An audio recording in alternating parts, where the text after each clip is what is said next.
دیا گیا, وضو کو توڑنا قرار دیا گیا کہ جو عام استعمال میں تھی, تاکہ بار بار وضو کریں. جب عادت پڑ گئی تو پھر جو اسلام میں آخر میں جو جمہور فقہا کے نزدیک کہ بھئی نجاست جسم سے نکلے گی تو وضو ٹوٹے گا, ورنہ وضو آپ کا نہیں ٹوٹے گا. ورنہ ابتدائی اسلام میں تو یہ تھا کہ آپ اونٹ کا گوشت کھانے سے بھی وضو ٹوٹ جاتا ہے, ہر وہ چیز جو آگ پہ پکی ہوئی ہے وہ کھانے سے بھی وضو ٹوٹ جائے گا, تاکہ بار بار وضو کریں اور اس کی عادت پڑے. تو یہ جو اسلام میں چینجنگ آئی ہے کچھ احکام کی,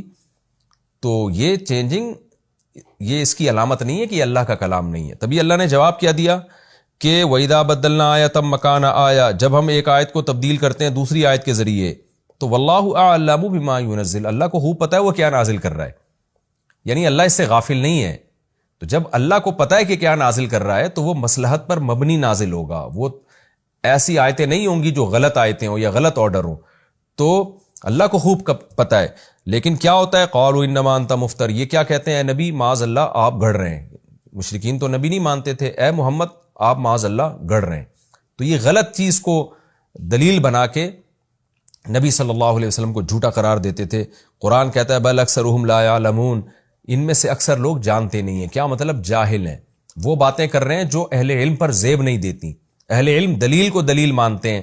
ایسی چیز جو دلیل نہیں ہو اہل علم اس کو دلیل قرار نہیں دیتے. تو قرآن میں ایک آیت کا نازل ہو کے اس کا منسوخ ہو کے اس کی جگہ دوسری آیت کا نازل ہونا, یہ اس بات کی دلیل نہیں ہے کہ نبی صلی اللہ علیہ وسلم نے اس کلام کو خود سے گھڑ لیا ہے. قل نزلہ روح القدس, اے نبی آپ ان سے کہہ دیجئے اس کلام کو نازل کیا ہے مقدس روح نے یعنی جبریل نے, من ربک بالحق, آپ کے رب کی طرف سے بالکل حق کے ساتھ, باطل کے ساتھ نہیں, لیثبت الذین آمنوا, تاکہ ایمان والوں کو ثابت قدمی نصیب ہو. تبھی جب آیتیں نازل ہوتی ہیں اور تدریجاً نازل ہوتی ہیں تو اہل ایمان کا ایمان کم ہونے کے بجائے اور زیادہ بڑھتا ہے. تو باطل لوگ ہیں جو اوٹ پٹانگ باتیں کر کے لوگوں کو دین سے روکتے ہیں, وہ کہتے ہیں یہ آیتیں نازل ہو رہی ہیں تو یہ تو اللہ کا کلام نہیں ہے, جبکہ ایمان والوں کو اور زیادہ مضبوطی ملتی ہے. وہدن, اور ان کو اس میں ہدایت ملتی ہے, سیدھا راستہ ملتا ہے. وبشریٰ للمسلمین, اور جو لوگ فرما بردار بنتے ہیں ان کو خوشخبریاں ملتی ہیں اور موٹیویشن ملتی ہے. وَلَقَدْ نَعْلَمُ أَنَّهُمْ يَقُولُونَ إِنَّمَا يُعَلِّمُهُ بَشَرٌ, اللہ تعالیٰ رسول اللہ صلی اللہ علیہ وسلم کو تسلی دے رہے ہیں. کچھ لوگ تو اس بات کو بنیاد بنا کے اس کلام کو جھوٹا معاذ اللہ قرار دیتے تھے کہ اس میں چینجنگ کیوں ہوتی ہے, اور کچھ لوگ یہ کہتے تھے کہ رسول اللہ صلی اللہ علیہ وسلم کے پاس مکہ میں ایک نصرانی آیا کرتا تھا, عیسائی تھا, وہ بیٹھا کرتا تھا, آپ کی باتیں سنا کرتا تھا, تو آپ صلی اللہ علیہ وسلم اس کو آپ کی باتیں اچھی لگتی. تو آپ کو پتہ ہے جب بھی کوئی پروپیگنڈا کرنے والا ہوتا ہے نا تو وہ تو رائی کا پہاڑ بنا دیتا ہے, اس کو تو ایک سرا چاہیے ہوتا ہے. تو کسی نے آپ کو دیوانہ کہا معاذ اللہ, کسی نے آپ کو مجنون کہا, کسی نے شاعر کہہ کے رد کیا, کسی نے کہا کہ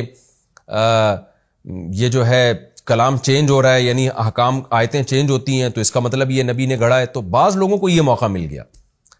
کہ بھئی یہ جو ایک نصرانی ہے, عیسائی ہے, یہ جو محمد صلی اللہ علیہ وسلم کے پاس آ کے بیٹھتا ہے ان کی محفل میں اور آپ صلی اللہ علیہ وسلم سے باتیں بھی کرتا ہے, تو یہ سکھا رہا ہے اصل میں محمد صلی اللہ علیہ وسلم کو یہ باتیں. وہ عیسائی ہے, اس کے پاس تورات اور انجیل کا علم ہے, تو وہاں سے باتیں لے لے کے محمد صلی اللہ علیہ وسلم کو معاذ اللہ سکھاتا ہے, اور پھر نبی صلی اللہ علیہ وسلم ان باتوں کو جو تورات انجیل کی اصل میں باتیں ہیں, وہ بھی تو آسمانی کتابیں ہیں نا, تو اصل میں وہ باتیں ہیں جو محمد صلی اللہ علیہ وسلم اللہ کی طرف منسوب کر کے اپنے الفاظ میں بیان کر دیتے ہیں, اور ایک بشر آ کے ان کو یہ سب چیزیں سکھا رہا ہے, انسان آ کے سکھا رہا ہے.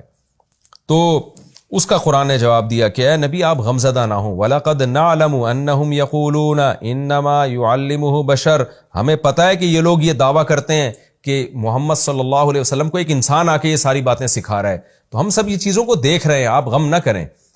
جس کی چاہت میں, جس کو راضی کرنے کے لیے آپ دعوت اور تبلیغ کا کام کر رہے ہیں نا, تو اس کی راہ میں آپ کو جو تانے مل رہے ہیں, تو آپ کا محبوب جو اللہ ہے وہ یہ سب چیزوں کو سن رہا ہے. تو اس سے بھی انسان کو کافی تسلی ہوتی ہے کہ میں جس کے لیے تانے برداشت کر رہا ہوں وہ ذات تو کم از کم سن رہی ہے اور دیکھ رہی ہے نا, تو اس کا مجھے اجر دے گی.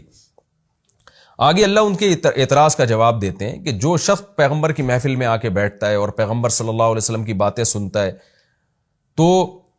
تم کہہ رہے ہو کہ نبی صلی اللہ علیہ وسلم کے اس سے معاذ اللہ تعلقات ہیں اور اس سے سب چیزیں سیکھ رہے ہیں, تو عقل سے کام لو. لسان الذی یلحدون الیہ, اس شخص کی زبان جس کی طرف یہ لوگ اس قرآن کو منسوب کر رہے ہیں کہ یہ قرآن وہ سکھا کے جا رہا ہے، اعجمی، اس کی تو اصل زبان اعجمی ہے،